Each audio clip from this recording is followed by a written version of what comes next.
Hello everyone, welcome to Mastermind. In this video, let us discuss five most important questions. Five most important questions, and this is from the chapter called as the election system. This is from the chapter called as the election system.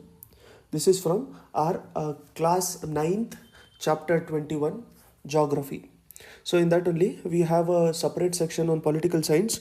In that there is a chapter on election systems, and this is one of the very important chapters because most of our basics are covered in this chapter. Most of our basics are covered into this chapter. Also, this class 9th of state textbook, class 9th state textbook of Karnataka, in which you are studying both the parts of social studies, that is social studies part 1 and social studies part 2. In this, a lot of your basics related to history, geography, economy, all of these, and also the political science and society, all of these, most of the basic concepts are covered very nicely. For example, what actually is family, so what actually is democracy, what is constitution, etc. So these smaller questions are covered very nicely in paragraph format in these textbooks. So if it is possible for you, then you have to study those. However, we'll be covering the whole chapter of the election system in this part of the video with the help of 5 important questions. So I hope you are ready. Let us start with the first question. Consider the following about Election Commission of India. First statement says that Indian Election Commission was founded on January 25th, 1950. Second statement says that Part 14 of Indian Constitution speaks about Independent Election Commission. Part 14 of the Indian Constitution speaks about Independent Election Commission. Here the answer is A, one only, because Part 14 doesn't speak about Indian Constitution doesn't speak about Election Commission in India. Let us look at Election Commission details. So we'll take a look at it with the help of our same old friend, which is our spider diagram. So when you consider Election Commission, then which article speaks about formation of Election Commission? It is Article 324, 324, 324. It is easier to remember also. Election Commission of India was founded on 25th of January 1950. 25th of January 1950. Now, in the beginning, when Election Commission was formed, at that point of a time, we had only one Chief Election Commissioner. So, in the beginning, I'll just write as beginning, there was only one Chief Election Commissioner who were taking care of all the elections. That is, they were the head of this Election Commission. Now what happened is, in 1989, through the Constitutional Amendment Act, that is 61st Constitutional Amendment Act, with this the age was decreased. Previously, till 1989, since our independence till 1989, minimum age for voting was 21 years. Through the help of 61st Constitutional Amendment Act, this was reduced from 21 years to 18 years. Now, when it was reduced from 21 years to 18 years, at that point of a time, you had lot of population who had to vote. So the pressure or work on the Election Commission was also very high. And because of this work pressure, there were two more election commissioners which were included. That is, we had one Chief Election Commissioner. Along with that, 2 election commissioners were elected. They also were appointed. 2 election commissioners were appointed. Okay, so I hope you have understood why 2 more election commissioners were appointed. That is because of the 61st Constitutional Amendment Act, which decreased the voting age from 21 years to 18 years. Now, along with Chief Election Commissioners, we had 2 more election commissioners. Again, what happened in 1990, 1 year after that, this the post of 2 election commissioners were removed. So 2 election commissioners post, this was removed. To understand that there was more pressure, and hence they are appointed. In 1990, again they removed, and in 1993 again they put it back. So in 1990, from 1993 onwards, there was Chief Election Commissioner plus 2 election commissioners. Chief Election Commissioner plus 2 election commissioner. And till now, there are 3 only. That is, there is 1 Chief Election Commissioner and 2 election commissioners. So what happens is, they all enjoy equal powers. They all enjoy equal powers. But in case if there are any differences, then there is majority. The person who has if there are 3, right? If 2 of them they agree on some decision, then they'll go along with that only. So I hope you have understood about this. So here, part 15 of Indian Constitution belongs to this Election Commission. Part 15 of Indian Constitution is related to the Election Commission, and the articles from Article 324 to 329. 324 speaks about formation of Election Commission. So Article 324 to Article 329 is related to the Election Commission in India. Also, the Election Commission also conduct the local body elections, and those local body elections, they are mentioned in Article 324 K and AZ. This is related to local body elections. So I hope you have understood about this. Let us move on to the second question. Consider the following statement. So the first statement says that Election Commission conducts election of Vidhan Parishad. Election Commission has absolute powers to declare the dates of election. Third statement says Election Commission has no employee of its own to conduct elections. In the above statements, which of the statements are correct? 1 is correct, 2 are correct, or all 3 are correct? Here the answer is C, all 3 are correct. So these are some small informations but very much valuable, which will be getting in the state textbooks. So you have to study the state textbooks also. So let us look at a little more details. Let us start with the first one. So we have to understand who appoints the election commissioners. Continuing from the previous question only, President appoints the election commissioners. You have to keep in mind that we are discussing the chapter itself with the help of multiple choice questions, and their tenure is 6 years. Or completion of 65 years of age.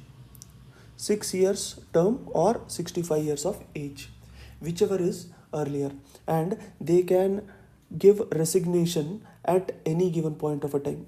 Along with that, even Parliament can impeach them.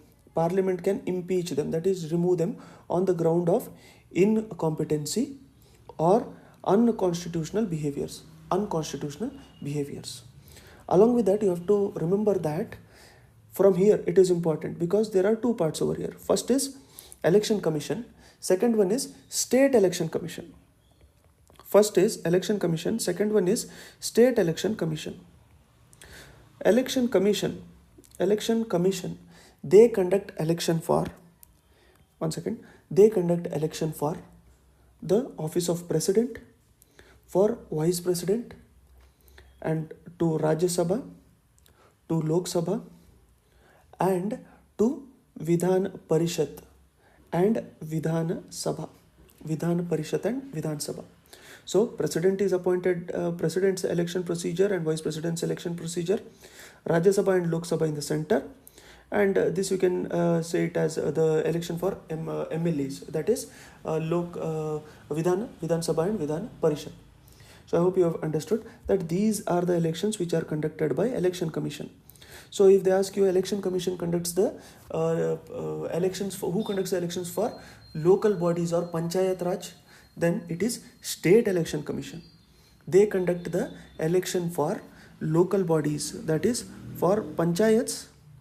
Elections are conducted by State Election Commission, and also urban local bodies. The elections are conducted by State Election Commission.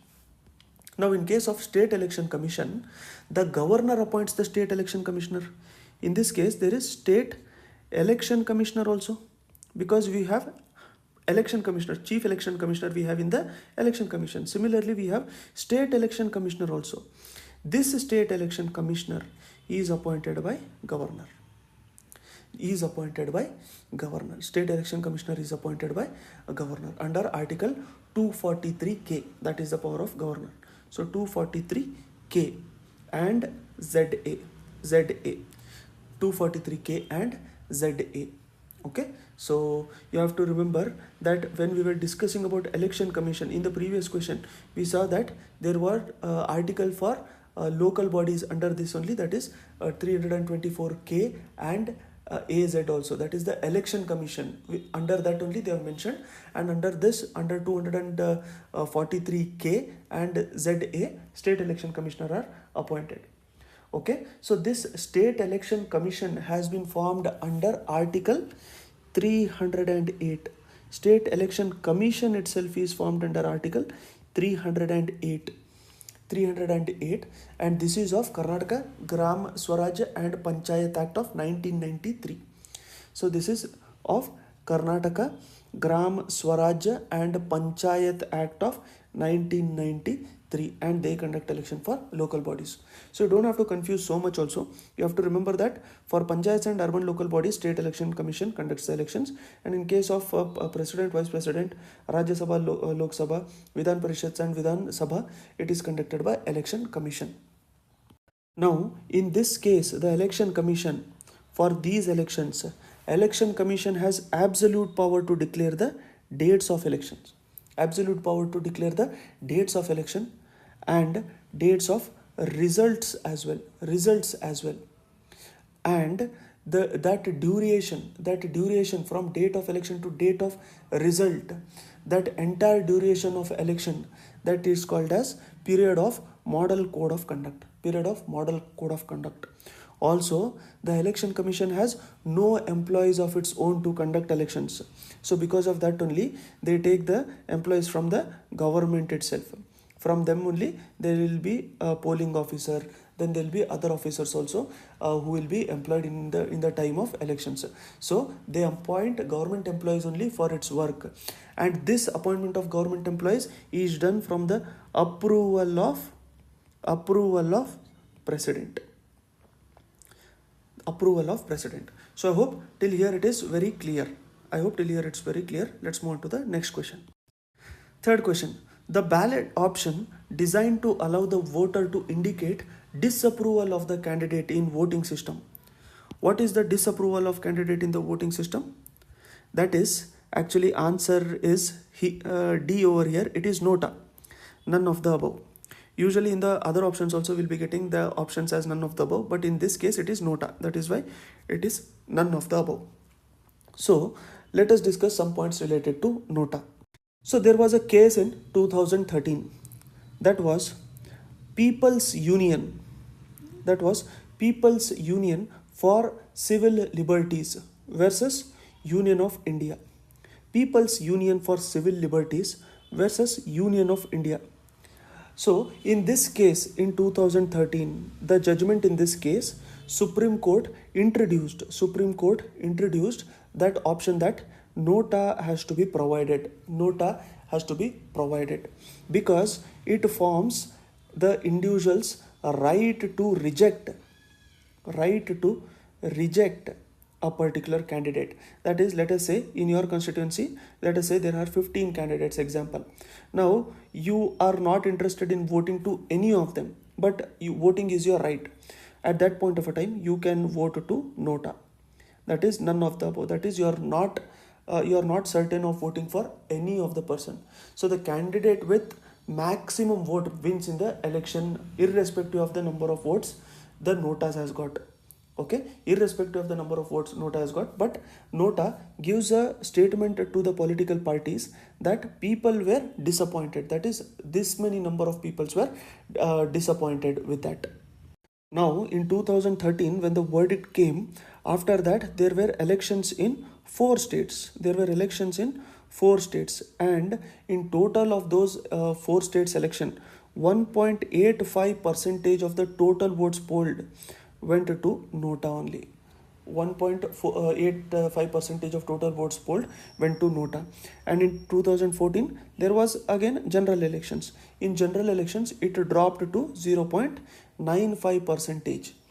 It dropped to 0.95 percentage in assembly elections. This was in assembly elections actually. In assembly elections which was held in the 8 states. Again it increased in 2015, and then again it increased in some states it increased, and in some constituencies it decreased, etc. But Nota stands for none of the above. Along with that, there is one more thing which we have to remember. I guess you have voted in this time's elections as well. So it is VVPAT. So when you had been to vote, you had a system of EVM. You have a system of EVM. Here there were names, and here there were party symbols, and here there were buttons as well. So let us say there was a person called as XYZ belonging to ABC party. So when you press the button, a receipt you might have seen beside only. So a receipt might have come popping saying that okay, this person you have voted to. That is in order to verify if your voting has been for the same person or not. At that point of a time, whoever were there in that particular room, the polling officers and the representatives, they would ask you to verify if the name over here, that is if the name mentioned over here is same as the ones you have pressed the button for. So that is the function of VVPAT. VVPAT stands for Voter Verifiable Paper Audit Trial. Voter Verifiable Paper Audit Trial, or it is also called as VPR, which is Verified Paper Record. Verified paper record. So that is a feedback to the voters using the ballotless voting system. So in case if there is some mishap in the elections at that particular point of a time, let's say in like 3 to 4 places there has been mishap in the elections, or in one constituency there has been mishap in the election, at that point of a time on random basis they'll pick up the VVPAT and they'll verify if it is the same number or not in order to declare the results, or if there is any case related to the elections. So I hope you have understood about VVPAT as well. Along with that, you have voter IDs, right? So the voter ID is called as EPIC. This is called as EPIC actually. This is Electoral Photo Identity Card. Electoral Photo Identity Card. So these details are mentioned in our state textbooks, which is very important for us to remember. Okay, so this is called as Electoral Photo Identity Cards. Let us move on to the fourth question. Consider the following related to election campaign. Election campaign. The election campaign starts after announcement of final list of candidates. The campaign must end 48 hours before the close of elections. Before the close of elections. Here the answer is C, both 1 and 2. Answer is C, both 1 and 2. This we have seen before, that that time is called as model code of conduct, and at that point of a time only you can at that point of a time it is very difficult in order to campaign, but the campaign actually starts after the list is announced, and before that also the campaign would have started, but usually it'll take a bigger pace when the list is announced. Fifth question. Which of the following was recognized as national party in 2023? So the answer here is A, Aam Aadmi Party. We had made a separate video on this national party, but because this was also included in this chapter, that is they had mentioned about regional parties, what is a coalition government, national parties, etc. This was actually in the current affairs, and hence we have to understand this. So Aam Aadmi Party, what had happened is in the recent Gujarat elections, Aam Aadmi Party got 5 seats. Aam Aadmi Party got 5 seats. But its voting share in all of the Gujarat election was around 13%. Vote share itself was around 13%. So before this, they have formed the government in Punjab as well. So Election Commission itself has laid down technical criteria for a party to be recognized as national party. And depending upon the conditions, a party may either gain the status of national party, or they may lose the status of national party. Now, what are the criteria? What are the criteria? I said about this because you have to understand that because of this only, this has helped them to gain the status of national party. They formed the government. They formed government. They are in other states as well. So what are the criteria? First one, the party is recognized as state party. The party which has to be recognized as national party must be recognized as state party. It must be recognized as state party in at least four or more states. At least four states. In at least four or more states. If they have been recognized as state party in at least four or more states, then they can give the status of national party. Or the second one, if the candidate of the party gets at least 6% of the total valid votes in at least four or more states. Four or more states. This can be either in Lok Sabha or in assembly elections also. They have to get 6% of the votes. Or the third condition, if the party has won at least 2% of the total seats in the Lok Sabha. 2% of the total seats in the Lok Sabha. And this 2% should not be from one state. It should be from at least 3 states. At least 3 states. So if one of these conditions are fulfilled, then that party is given the status of national party. Now in case of Aam Aadmi Party, the following states have got them more than 6% of the total valid votes. So they are a state national party according to the second condition over here. So which are these states? One is they have formed the government in Delhi. They have formed the government in Punjab. Okay, they have formed the government in Delhi and in case of Punjab also. But in case of Goa and in case of Gujarat, they have got more than 6% of the total valid votes. Because in Gujarat they have got 13%, in Goa also they have got more than 6%. And because of this condition, they have been given the status of national party. Now, there are 8 national parties. Before this Aam Aadmi Party, which was BJP, Congress, Trinamool Congress. Then there is CPIM, CPI. Then there is NCP, BSP, and National People's Party. So the latest was National People's Party. This was in 2019. But after this, Aam Aadmi Party has got in 2023. Okay, so I hope you have understood about this. I hope you have understood about all the important questions which we have discussed and also related to Election Commission. These were the basic questions which we discussed related to Election Commission. Later on in the future videos, we'll be discussing some more complex questions also. And from the Indian polity, Lakshmikant also will be taking the questions, and also from the current affairs. So at the end of this e-paper, there are a few multiple choice questions for you to answer. You can attempt those. Thank you. I'll see you soon in the next one.